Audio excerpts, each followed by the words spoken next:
शारा की सीमावर्ती क्षेत्र लाम में हूं और यहाँ पर भी पाकिस्तान की नापाक हरकत देखने को मिली है और कई बम जो हैं वो इस क्षेत्र में आकर गिरे हैं। यहाँ के गांववासी जो है वो यहाँ पर दहशत में है और भारतीय जनता पार्टी के पूर्व में अध्यक्ष रहे रविंदर रैना जो है वो इन लोगों से मुलाकात करने के लिए पहुंचे हुए हैं। मेरे साफ तौर से आप यहाँ पर नीचे देखिए, यहाँ पर पाकिस्तान का एक बड़ा गोला जो है वो यहाँ पर आके गिरा है।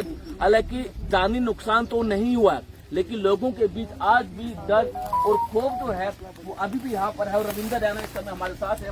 रैना साहब, क्या कहेंगे जो पाकिस्तान की तरफ से नापाक हरकत जो है सीमावर्ती क्षेत्रों में की गई है और जम्मू के रिहायशी इलाकों में भी बमबारी जो है वो पाकिस्तान की हुई, क्या कहना चाहिए? देखिए, इस समय आप नौशहरा का जो बिल्कुल एलओसी का एरिया है, नियंत्रण रेखा एलओसी के बिल्कुल नजदीक का क्षेत्र है, लाम सेक्टर है। ये बहुत बड़ा सेक्टर है। पाकिस्तान की बुज़दिल फौज ने रिहायशी इलाकों को यहाँ टारगेट किया है। ये वो जगह है, यहाँ पाकिस्तान ने गोलाबारी की है। ये सारा रिहायशी एरिया है।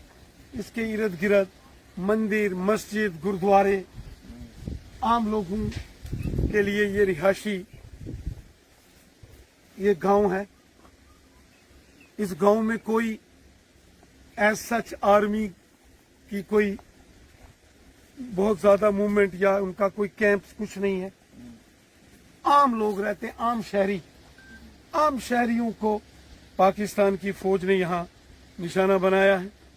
और इसके बाद भी अगर आप आगे चले जाएंगे, इस सारे एरिए में लाम, लड़ोका, पोखरनी, कंपला, झंगड़, सरिया, शेर मकड़ी, भवानी, कलसियां, हंडन, चौकी, लंगर, गनिया, मानपुर, भरेरी, भजनोवा, कलाल, डींग, कलाई दबूड़ा और बॉर्डर का एरिया दादल, कलासरा, अम्बखोड़ी, गाई पन्यास, कनोड़ा, मीनका महादेव, इस सारे बेल्ट में सिर्फ रिहायशी इलाकों में गोलाबारी की गई है।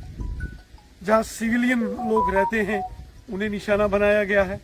स्कूलों को टारगेट किया गया, मंदिर, मस्जिद और गुरुद्वारों को निशाना बनाया गया।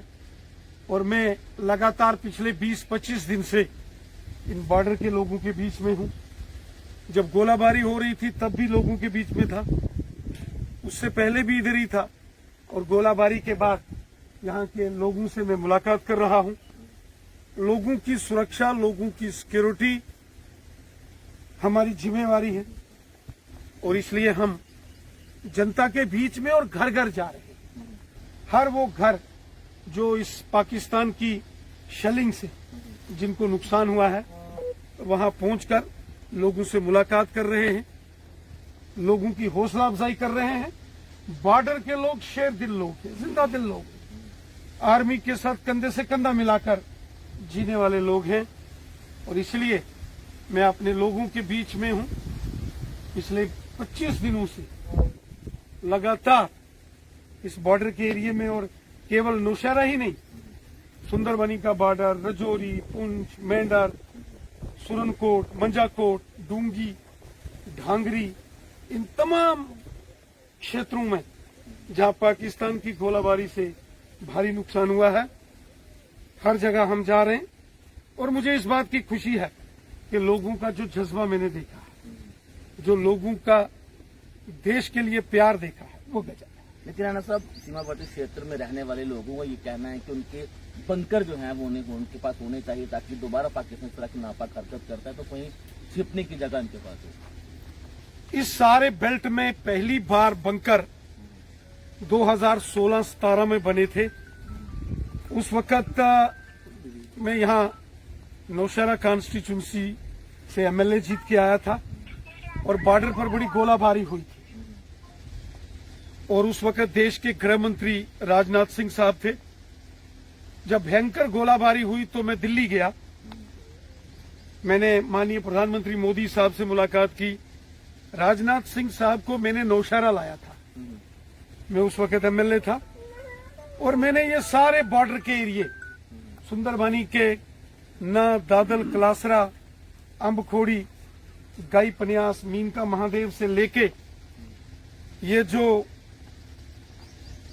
हमारा कलाल, डींग, मंगियोट और उसके साथ साथ आप चले जाओ ये नौशहरा वेस्टर्न का जितना एरिया है, भजनोवा, मानपुर, ढनक्का, लंगर, घनिया, कलसियां, भवानी, झंगड़, सरिया, शेर, मकड़ी और इसके साथ साथ ये जो लाम, लड़ोका का एरिया है, कंपला, पुखरनी का बॉर्डर तक, उस वक्त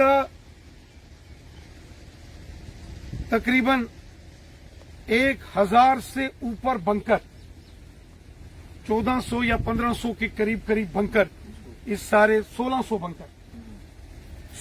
बंकर इस सारे एरिया में मैंने बनवाए थे।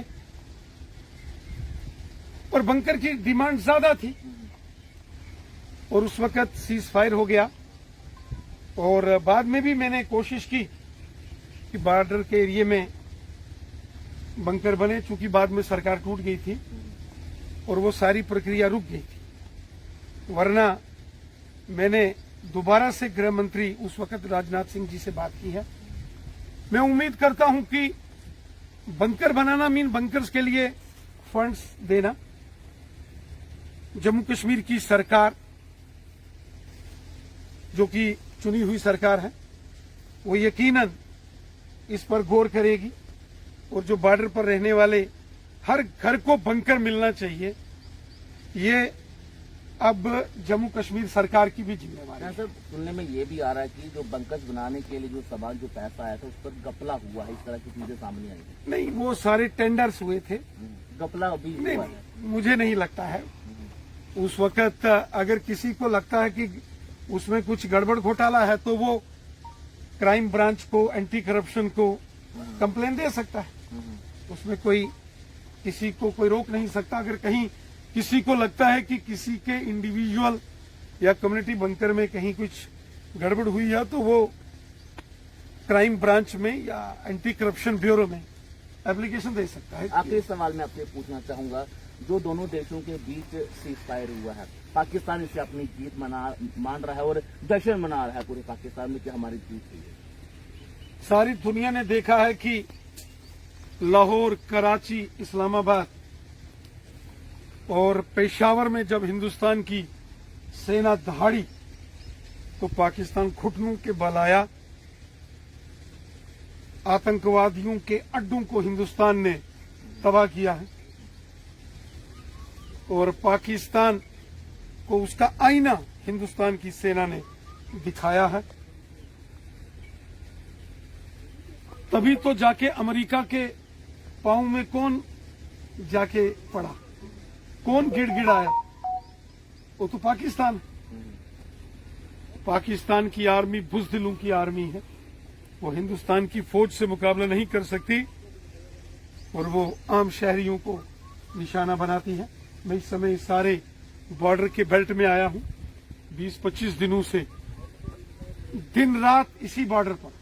लेकिन पाकिस्तान एक आतंकी देश है, ये पूरी दुनिया जानती है, लेकिन पाकिस्तान जो है अजहर मसूद के परिवार वालों को 1-1 करोड़ का दे रहा है, जो देखिए मेरी बात सुन, पाकिस्तान है ही आतंकवादियों का देश। Pakistan is a terrorist state जो कि आतंकवाद को बढ़ावा देता है, तो पैसों की मदद भी कर रहा है, जो कि आतंकवादियों को ट्रेनिंग और हथियार देता है। इसलिए जब भारत को आतंकवाद के खिलाफ कार्रवाई करनी पड़ी तो भारत को पाकिस्तान के अंदर आतंकवादियों के ठिकाने उड़ाने पड़े। इसलिए तो भारत ने घुस के मारा है। बिल्कुल शुक्रिया राम साहब से बातचीत करने के। बिल्कुल सही आपने कहा। तो ये तस्वीरें आपने यहाँ पर देखी, ये लाम इलाका है जो कि 0 लाइन पर पड़ता है और पाकिस्तान की नापाक हरकत जो है वो यहाँ पर भी देखने को मिली है। गांव के लोगों के साथ मुलाकात करने के लिए रविंदर रैना यहाँ पर पहुंचे हैं। बीजेपी के सीनियर नेता हैं, पूर्व में अध्यक्ष भी रहे हैं, लेकिन कहीं ना कहीं जो पाकिस्तान की हरकतें सीमावर्ती क्षेत्रों में देखी गई हैं, लोगों के बीच दहशत है, डरे हुए लोग हैं, लेकिन इनकी एक ही डिमांड है कि इनको मुआवजा जो है वो मिलना चाहिए। जो नुकसान इन गरीब लोगों को हुआ है उसकी भरपाई जो है वो केंद्र सरकार करे। लेकिन कहीं ना कहीं हम पिछले 2 दिनों से सीमावर्ती क्षेत्रों में हैं और पाकिस्तान की जो गोलाबारी हुई है उसकी लाइव तस्वीरें हमने आपको दिखाई, लेकिन कहीं ना कहीं लोगों की ये डिमांड है कि जो नुकसान इन्हें हुआ है उसकी भरपाई जो है वो केंद्र सरकार करे।